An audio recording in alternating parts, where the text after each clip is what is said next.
वो किया है, 0.6% हुआ अगेंस्ट 13.4% के।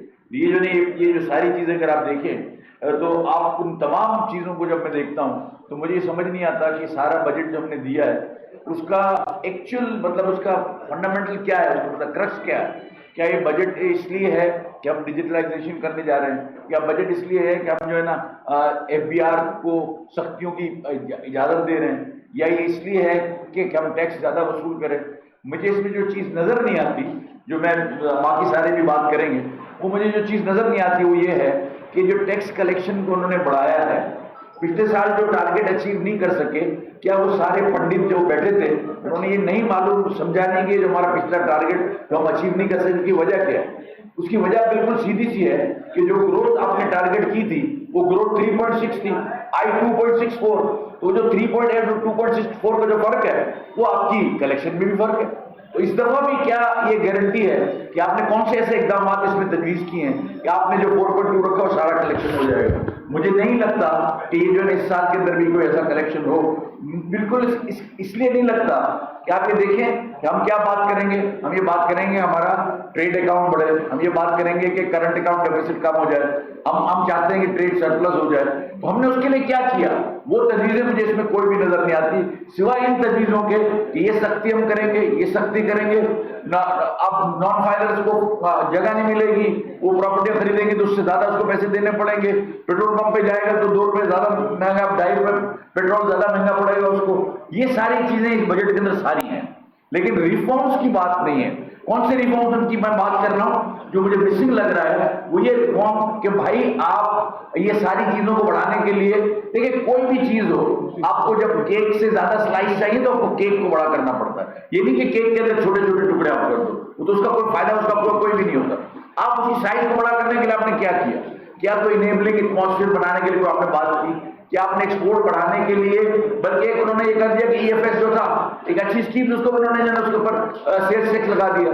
तो अब अगर हम एक्सपोर्ट को बढ़ाने की बात करते हैं, ट्रेड को बढ़ाने की बात करते हैं, इंडस्ट्रियलाइजेशन को बढ़ाने की बात करते हैं, ये सारी चीज उसमें कहां है। मुझे आपको दिखाया कि इसके अंदर इसके अंदर ये किया है, इस वजह से एक्सपोर्ट बढ़ जाएगा। आप एक्सपोर्ट के लिए क्या आपने कोई कॉस्ट ऑफ डूइंग बिजनेस की बात की, नहीं की। क्या आपने कॉस्ट ऑफ मैन्युफैक्चरिंग की बात की, नहीं की। क्या आपने कॉम्पिटेबल पाकिस्तान को कैसे बनाना है वो बात की, नहीं की। अगर आप ये देखेंगे पूरे रीजन के अंदर हम कंपटीशन अपने राइवल से कैसे करेंगे जो हमारे साथ इंटरनेशनल मार्केट में माल बेचते हैं, और आज हम अगर हम टेक्सटाइल की बात करें तो 16-17 बिलियन सालों से हो रहा है, वही हो रहा है, 16 हो जाता है, 14 हो जाता है, 18 हो जाता है, 19 हो जाता है, बस इससे ऊपर का भी हम गए ही क्यों नहीं गए। ये हमारे इसके लिए सवाल का जवाब कोई भी नहीं है। बड़ा प्रोग्रेसिव बड़ी मेहनत से बना हुआ बजट है, लेकिन इन बातों का इसमें कोई जवाब नहीं है। अगर हम नहीं बढ़ाते एक्सपोर्ट, ये बात का भी जवाब नहीं है कि अगर इंडस्ट्रियलाइजेशन स्टैग्नेंट हो गई और हमारी इंडस्ट्रियां मजीद नहीं लगी तो जो हमारा ग्रोथ, जो पॉपुलेशन ग्रोथ है उसको हम कहां सस्टेन कर पाएंगे, कैसे उनको नौकरियां देंगे, कहां से उनको बिठाएंगे। ये इसके अंदर भी कोई इसके अंदर कोई तस्करा उसका नहीं है। बात यह है कि हमको चाहिए ये कि एक्सपोर्ट को बढ़ाना है, इंडस्ट्रियलाइजेशन को बढ़ाना है। हमने जो है इंडस्ट्री को बढ़ाने के लिए वो चीजें पैदा करनी जो होनी चाहिए। आपने इंटरेस्ट रेट कम कर दिया, बहुत जबरदस्त काम किया, इसीलिए इस दफा 861 बिलियन की ड्राइंग प्राइवेट सेक्टर ने की है, जो इस दफा की है, जो बहुत शुरू हुई है। बात हमारी ये सिर्फ ये है कि आपने अगर इंडस्ट्री लगानी है तो आपको इंडस्ट्री की जो इनपुट है उसके ऊपर आपने बहस नहीं की, उसके ऊपर सरासर गुफ्तगू होनी चाहिए थी, उसके ऊपर बात होनी चाहिए थी। क्या आपने ये कह दिया कि बिजली के रेट हमने कम कर दिए 7 रुपए और 66 रुपए से 8 रुपए के करीब। इसके अलावा हमने क्या किया, 7 रुपए 66 रुपए से में अगर हम और स्क्रूटनाइज करें तो उसमें कई FSC और ये वो मिला के उसने कर दिया उन्होंने, लेकिन भारत वो कम हुए, ठीक है। अब इसके बाद आप हमारा जो प्राइम जो फ्यूल है वो तो गैस है। हम जितनी भी इंडस्ट्री चलती है वो आपके वापडा के या KE के पावर से नहीं चल सकती, हमने कर दिया है। ये हमने कई दफा गवर्नमेंट को प्रूफ कर दिया है, नेपरा के सामने बैठ के प्रूफ कर दिया है कि आपके यहाँ फ्लक्चुएशंस होती हैं करंट के अंदर, हम इस पावर को इस्तेमाल नहीं कर सकते। यहाँ एक 5 बड़े एक्सपोर्टर हैं, नंबर 5 के जो एक्सपोर्ट है, एक एक्सपोर्टर ने तजर्बा किया, उसने KE से सारी लाइनें ली, उसने इतने अरबों रुपए खर्च किए और 2 दिन के बाद बंद कर दिए। बोले ये नहीं चल सकता, इसलिए कि हमारे जो हाई टेक कार्ड्स होते हैं वो उड़ जाते हैं, हम इसको नहीं चला सकते। और आप उसके ऊपर ये बात आपने इस बजट में की ही नहीं कि जो हमने जो लगा रहे हैं आपका ₹3,500 आज नेचुरल गैस का दाम है, और जो इम्पोर्टेड गैस है उसकी कॉस्ट ₹3,066। आप मुझे बताएं, हमको जो नेचुरल गैस है वो ₹3,500 उसका टैरिफ कर दिया। इसके बाद हर 3 महीने के बाद 5% बढ़ाने की बात की है। क्या हम करना चाह रहे हैं? मतलब हमारी क्या तजवीज़ ये है कि हम एक्सपोर्ट बढ़ाएंगे, हमारी तजवीज़ ये है कि हम ट्रेड अकाउंट बड़ा करेंगे, हमारी तजवीज़ ये है कि हम कारोबार को वसअत देंगे, हमारा GDP 411 पे हम लेके जाएंगे। तो कैसे कैसे हमारे पास, मुझे इस कम से कम इस डॉक्यूमेंट से मुझे ये समझ नहीं आ रही कि हम किस तरह से उसको अचीव कर पाएंगे और इसके अंदर हम क्या करेंगे। और हम अगर ये सारी चीजें देखते हैं, आप अपनी पॉपुलेशन को कहाँ ले जाएंगे? आप अपनी पॉपुलेशन को खाना, गवर्नमेंट नौकरियां नहीं दे सकती, गवर्नमेंट तो खुद कह रही है। आप प्राइवेटाइजेशन में देख लें, आपके सामने आप FDI की बात करते हैं, बोलते हैं पहले लोकल लोग अगर इन्वेस्टमेंट करेंगे तो FDI आएगी। वो आपने खुद ही बात कर दी इसके अंदर। FDI लाने के लिए, आपकी लोकल इन्वेस्टर्स को अट्रैक्ट करने के लिए कौन से इसके अंदर ऐसे पॉइंट्स हैं जिससे जो है ना ये आपकी लोकल इन्वेस्टमेंट अट्रैक्ट होगी और एक्सपेंशन होगा और इंडस्ट्री बढ़ेगी और रोजगार मुहैया होंगे, बड़े बड़े ट्रेडिंग हाउसेस खुलेंगे, बड़ी बड़ी इंडस्ट्रियां लगेंगी। मुझे ऐसा उसमें कोई नजर नहीं आता। दूसरी बात आप ये देखेंगे, जो उन्होंने जो उसकी बात की है एग्रीकल्चर की, एग्रीकल्चर में हमने बड़ा खराब परफॉर्म किया। 0.6% की हमारी ग्रोथ है अगेंस्ट द टारगेट ऑफ 13%। अब इसके पीछे कोई बात तो होनी चाहिए कि ये क्या हुआ, ये कैसे हो गया, ये इतना बड़ा फर्क कैसे पड़ गया। कैलकुलेशन फर्क होता है, जैसे आपके GDP में 0.6 0.8 का फर्क है, ठीक है। अब आप 0.6 से 13% का आपका टारगेट है और मेजर क्रॉप के अंदर 13% का लॉस है। तो अगर आपने ये सारा है, अब इसके अंदर मुझे ये नजर आता है कि आगे जाके हमको इंपोर्ट करना पड़ेगा मेजर क्रॉप्स के, जो आपका जो क्रॉप है, जो आपका एग्रीकल्चर प्रोड्यूस है, आपको इनको इंपोर्ट करनी पड़ेगी। उसके लिए एक और प्रोविजन डालना पड़ेगा, एक और प्रॉब्लम होगा। तीसरी बात, मैं PSDP की बात करना चाहता हूँ। PSDP के अंदर इतना कट लगाया है, इस दफा सिर्फ 1,000 बिलियन रुपए रखे, 1 ट्रिलियन। ये तो किसी सूरत में भी काफी नहीं है इस मुल्क के लिए। जिस तरह की यहाँ की डेवलपमेंट की जरूरत है उसमें 1 बिलियन काफी नहीं है। और आपने बाकी 2800 बिलियन तो डाल दिए हैं प्रोविंसेस के ऊपर। प्रोविंसेस कितना खर्च करते हैं, कितना नहीं करते, हमें नहीं पता कि क्या हुआ क्या नहीं हुआ। अच्छा, आप टारगेटेड रिफॉर्म्स की बात करते हैं। अब टारगेटेड रिफॉर्म्स क्या मुल्क को फायदा देंगे या नुकसान देंगे, ये तो आगे आने वाले दिनों में जब इसके खुलासे आएंगे तो पता चलेगा कि भाई हम कहाँ खड़े हैं। इसके बाद अगर आप देखें, हम एक्सप्लोरेशन की बात कर रहे हैं, गैस के एक्सप्लोरेशन की बात कर रहे हैं, ऑफशोर एक्सप्लोरेशन की बात कर रहे हैं, अच्छी बात है, करना चाहिए।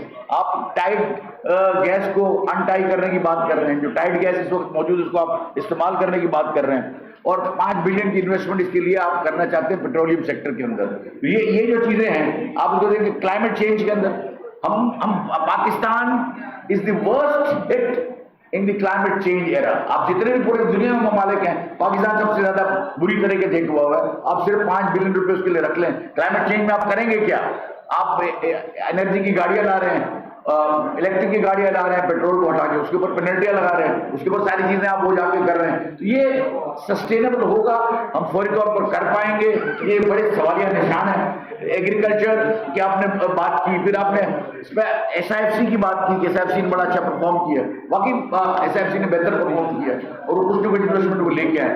लेकिन इन तमाम चीजों को अगर आप देखते हैं तो ये प्रोग्रेसिव बजट है, इसमें मैं मना नहीं करता, ये बिल्कुल प्रोग्रेसिव बजट है। इस बजट के अंदर बहुत सारे नए इकदाम किए गए, टेक्नोलॉजी की बात की गई है, कलेक्शन के अंदर टेक्नोलॉजी की बात की गई है, और आप जो है ना जो FBR के रिफॉर्म्स की बात की गई है, फेसलेस और कस्टम के जो रिफॉर्म्स है उसकी बात की गई है। इस तरीके से ये टेक्निकली इट्स साउंड बजट, लेकिन इसकी मईशत को क्या इसका फायदा होगा, मईशत इससे कैसे तरक्की करेगी, लोगों को रोजगार कैसे मिलेगा, आम आदमी तक इसके फवायद कैसे पहुंचेंगे, ये खुलासा इसमें नहीं है। ये मेरा तज्जिया है। आपको एक के बाद उसने बात करनी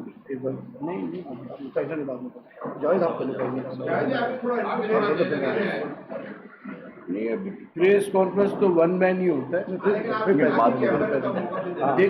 देखिए मैं आपको एक बात बताऊं कि मैं तो बजट को मानता ही नहीं हूं जब तक आपका पुराना बजट आप सामने रख के बताओ कि हमने ये कहा था और ये अचीव किया और यहाँ फेल हुए, और फेल क्यों हुए और अचीव क्यों किया, वो तो कभी सामने रखते ही नहीं है। एक नया बजट नया कागज ला के सामने रख देते हैं। अभी आप जुबैर भाई ने बात की एक्सपोर्ट के लिए कुछ नहीं किया, इंडस्ट्रियलाइजेशन के लिए कुछ नहीं किया, और एक जगह ब्रेन ड्रेन की भी बात की है इन्होंने। अब मुझे ये समझ में नहीं आ रहा। देखिए मैं आपको एक बात बताऊं, इस वक्त लोगों का ये हाल है कि लोग अपने घर की बिजलियां कटवा रहे हैं। लोगों का मंथली सैलरी जो है उनके बिजली के बिल में और ट्रांसपोर्ट के बिल में 50% चले जाती है। आपने इन्फ्लेशन कम करने के लिए क्या बात की है? आप बोलते हैं इन्फ्लेशन नेगेटिव में जाना चाहिए। श्रीलंका बैंकरप्ट हुआ था, -4.5 नेगेटिव है इन्फ्लेशन, तो महंगाई खत्म होगी ना।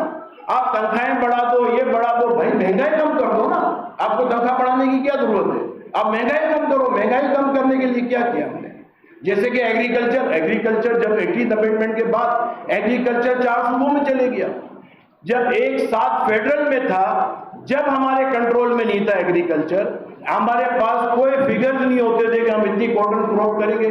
आज कॉटन क्रॉप जो भी हमारी 90s में जो कॉटन क्रॉप थी वो क्रॉप हो रही है, उससे भी कम हो रही है। हम कहां जा रहे हैं?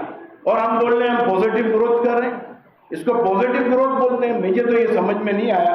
एक्सपोर्ट सिर्फ पाकिस्तान का, देखो एक्सपोर्ट तो बढ़ ही नहीं सकता ना, कॉमन सेंस की बात है। जब आपकी एनर्जी कॉस्ट ज्यादा हो, आपकी टैक्स जो है वो सबसे ज्यादा हो रीजन में, आपका इंटरेस्ट रेट सबसे ज्यादा हो, आप बोलो एक्सपोर्ट बढ़ जाए। कैसे जादू है? अलादीन का चिराग घिसेंगे, एक्सपोर्ट बढ़ जाएगी? एक्सपोर्ट सवाल ही पैदा नहीं होता ये 3 चीजें सही नहीं करें। आपकी एक्सपोर्ट सिर्फ इस वक्त जो बढ़ी है, एक EFS स्कीम जो FBR ने बनाई थी, जिसके अंदर FBR के सीनियर्स ने मेहनत की थी, जिन्होंने 3-4 स्कीम को मिला के एक स्कीम बनाई, जिसकी वजह से एक्सपोर्ट बढ़ी, उसको भी अब डैमेज किया जा रहा है। उसको डैमेज करने का मकसद ये है कि अब इनका टारगेट है कि एक्सपोर्ट बढ़ी क्यों। हम कई साल से ये कहते थे कि पाकिस्तान की जब एक्सपोर्ट बढ़ती है तो गवर्नमेंट कोई ना कोई ऐसा काम करती है कि उस एक्सपोर्ट को रोक देती है। आप तारीख उठा लें, 2010, 11, 12 में एक्सपोर्ट बढ़ी, फिर एक्सपोर्ट गिर गई, फिर एक्सपोर्ट बढ़ी 25%, फिर एक्सपोर्ट गिर गई, अब फिर एक्सपोर्ट बढ़ रही है, फिर उसको गिरा रहे। तो ये तो बाकायदा ऐसा लगता है जैसे कोई प्लानिंग कर रहा है एक्सपोर्ट गिराने की। तो इससे ज्यादा आप देखो K4 की बात की, मैं कराची चैंबर का प्रेसिडेंट हूं। K4 के अंदर उन्होंने कितने बिलियन रखे? 3.2 बिलियन। शर्म आनी चाहिए। जबकि प्राइम मिनिस्टर ने अनाउंस किया था 2026 में K4 चालू हो जाएगी और 150 बिलियन कुछ चाहिए उसको, और 3.2 बिलियन रखे। तो क्या मतलब है? आप क्या बेवकूफ बना रहे हो सबको? आप क्या कर रहे हो? कराची के लिए क्या कर रहे हो? और इतने छोटे से एक आबादी वाले एरिया के लिए कराची से 40%, 50% ज्यादा वहां अमाउंट रखी गई है डेवलपमेंट के लिए। तो आप सक्कर हैदराबाद का देखो, 15 बिलियन कैसे बनेगा? सिर्फ बातें हैं। मुझे तो समझ में नहीं आता कि ये कब तक लोगों को आप बेवकूफ बनाओगे, कब तक लोगों को आई वॉश करोगे। तो ये आई वॉश करना और लोगों को बेवकूफ बनाना कि हम ये कर रहे हैं, हम ये कर रहे हैं, IT की बात करते हैं। हम कितने साल से कहते हैं कि आप IT, आर्टिफिशियल इंटेलिजेंस के थ्रू आप ऑडिट करो। क्यों ऑडिट के लेटर भेजते हो? आपका सिस्टम बनाओ, आपका सॉफ्टवेयर बनाओ। सिर्फ जबानी जमा खर्ची करने से थोड़ी होता है। आप मुझे बताएं, आप बैंक्स के अंदर क्रेडिट कार्ड और डेबिट कार्ड हैं, हम बिल पे करते हैं, 1 मिनट में हमें मैसेज आता है। ये क्या है? ऑनलाइन आपका रियल टाइम ऑडिट हो रहा है, रियल टाइम आपका स्टेटमेंट आ रहा है। क्या FBR नहीं कर सकता? ये FBR नहीं करता। आज से कितने सालों तक हम कहते रहे हैं कि आप जो है टैक्स नेट बेस को बढ़ाएं। हमने उसमें ट्रेवल हिस्ट्री निकलवाई, हमने यूटिलिटी के बिल की बात की, हमने इनसे गैस के बिल की बात की, मोबाइल फोन के बिल की बात की। इन्होंने कभी कोई काम नहीं किया टैक्स नेट बढ़ाने के लिए। मैं समझता हूं आज भी बजट के अंदर कोई ऐसी बातें नहीं की जिससे टैक्स नेट बढ़े, जिससे एक्सपोर्ट बढ़े, जिससे इंडस्ट्रियलाइजेशन हो, जिससे ब्रेन ड्रेन ना हो, रुके यहाँ। ये कहीं भी कोई चीज नजर नहीं आई। और महंगाई कैसे कम होगी, उसको इन्फ्लेशन को हमने रोक दिया है, माइनस में नेगेटिव में कैसे लाएंगे, इनको ये बातें करनी चाहिए मेरे ख्याल में। एक बात जो मैंने कहना भूल गया कि आप इसके पूरे आउटले को देखें तो ये खर्चे कैसे पूरे हो रहे हैं। कितने अफसोस की बात है हमारे लिए भी, हम इंडस्ट्रियलिस्ट हैं, हम भी मैं समझता हूं कि उसके अंदर शामिल है। ये सबसे बड़ा कंपोनेंट जो इनकम का है वो हमारा नहीं है, वो इंडस्ट्री और ट्रेड से नहीं आ रहा, वो आ रहा है home remittances. 38 billion home remittances हैं और हमारा पूरा का सारा मिला के भी 33-34 अरब रुपए नॉन टैरिफ और सारे एक्सपोर्ट सारे मिला रहे हैं, सर्विसेज 35, 34, 36 अरब रुपए का हुआ। तो 38 अरब रुपए अगर निकल जाए फिर आप बजट बनाएं। बात तो ये है ना, बजट सारे मुल्कों का एक बनता है कि आपके पास ये इंडस्ट्री है, ये आपने बनाया, ये आपने दिया, इसको लिया, वो नहीं है उसके अंदर। और दूसरी जो बात, जो खास बात ये है कि अगर ये हम उसको करना भी चाह रहे हैं, हम जो है करंट अकाउंट हमारा सरप्लस है, इसको हम वो करें, हमारा $2 बिलियन का डॉलर का रिजर्व भी स्टेट बैंक का बढ़ गया है। ये सारी चीजों को हम अगर इसको करेंगे, बहुत अप्रिशिएट करते हैं गवर्नमेंट को, जी बड़ा जबरदस्त काम। अब क्या इसके अंदर, इस डॉक्यूमेंट में अब क्या का जवाब नहीं है, तो अब हमको आगे कैसे बढ़ना है, इन चीजों को जो हमने अचीव किए हैं इसको कैपिटलाइज कैसे करेंगे और इसको प्रॉफिटेबिलिटी में, अवाम की इंटरेस्ट में कैसे कन्वर्ट करेंगे, ये इसमें जवाब नहीं है। जुबैर भाई ने बातें की हैं और जावेद भाई ने भी, और मेन फीचर्स बताए।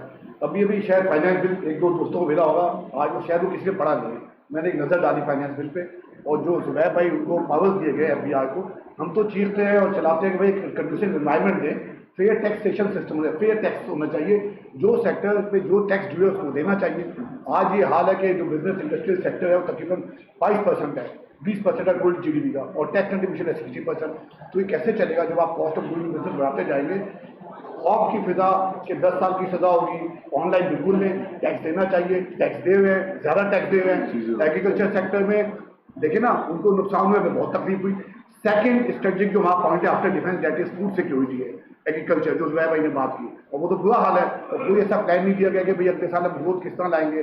जो 45 लाख यूथ हर साल शामिल हो है, IT सेक्टर की मैंने दरखास्त की, रिक्वेस्ट की थी, सजेशन दी थी कि इस यूथ को एजुकेशन, जो तीसरा इंग्लिश स्पीकिंग कंट्री है पाकिस्तान, उनके यूथ को इस्तेमाल में वो ग्रोथ ला सके, क्वांटम लीप चेंज आ सके मुल्क के अंदर। जो रेवेन्यू जो बात की कि 32-33 अगले 5 साल का बजट एक्सपोर्ट का, अगले 2030 में जब हमारी आबादी 28 करोड़ होगी तो हम $60 अरब का टारगेट बना के बैठे हैं। जो क्या छोटे छोटे मुल्क जो नक्शे में नजर नहीं आते, नुकता है सिंगापुर, हांगकॉन्ग, $700 बिलियन की उनकी एक्सपोर्ट है।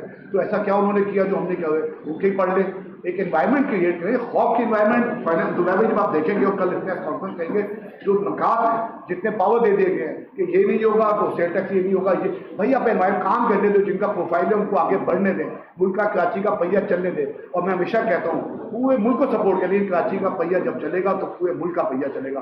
कराची इकोनॉमिक हब कहते हैं, हालत तो देखें आप, वो 15 अरब या 3 बिलियन, और ये मेरा ख्याल है जावेद ने कल भी बात की थी, पता नहीं कितने साल से K4 बन रहा है, हमारे बच्चा जो छोटे थे बड़े हो गए।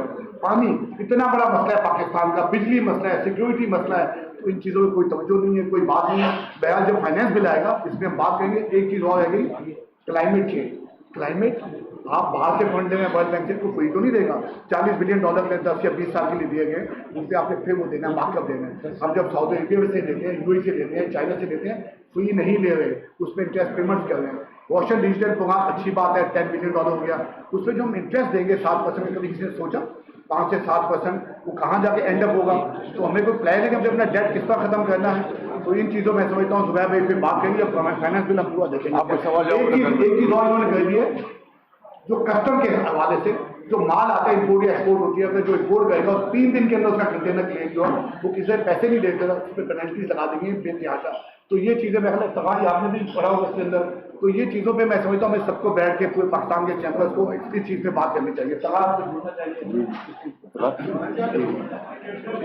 हमारे ये वाइस चेयरमैन से बात करना चाहता हूँ। देखिए ये जो बजट है, मेरे अपने हिसाब से तो ये बजट हमेशा की तरह की, इसके अंदर जो गिमिक है फिगर्स की है और सारी गलत की है, और ये जब भी देखें तो इसके अंदर आपको कुछ नजर नहीं आएगा इसके अंदर। और जब भी ये सिस्टम है इनका, ये बजट का, ये जो जुबैर भाई ने कहा या न्यू ने कहा या जावेद भाई बता रहे हैं, वो बात को मैं एंडोर्स करते हुए ये कहता हूँ कि जो कस्टम का इन्होंने बजट दिया है, उसके अंदर भी इन्होंने 3 साल 5 साल का एक पीरियड दिया है। कुछ 5 साल में ये कर देंगे, फिर ये होगा, फिर वो होगा, और जो उसके लिए सख्तियाँ हैं वो इतनी सख्त हैं कि लोग शायद रिपोर्ट से ही भाग जाए। तो ये सारी चीज़ों को हम सामने रखते हैं, तो हमें लगता है कि ये बजट जो है ये बड़ा मुश्किल बजट है और इसके अंदर बहुत मुश्किल आ रही है। Thank you.